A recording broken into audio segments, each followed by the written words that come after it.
is the second time I'm on the 175. This time is our own aircraft with some specific SAR search and rescue mission equipment. The experience is very much different between flying an oil and gas support helicopter and a search rescue specific model.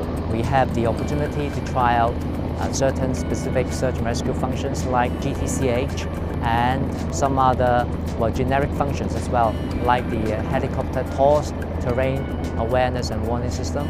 All these are extremely valuable, extremely useful for our overland search and rescue missions. Because of the specific geographic situation of Hong Kong, we perform over water search and rescue missions as well as over land, over mountain. The aircraft has the capability to maintain a specific barometric altitude very accurately and to move around at that particular specific selected barometric altitude.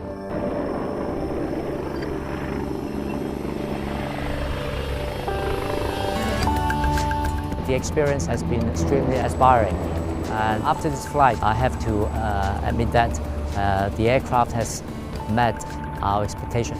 And in particular, I would like to praise the design team on their work on HMI, the human-machine interface. Basically, I can manipulate all the autopilot functions without taking the hands off the collective anticyclic.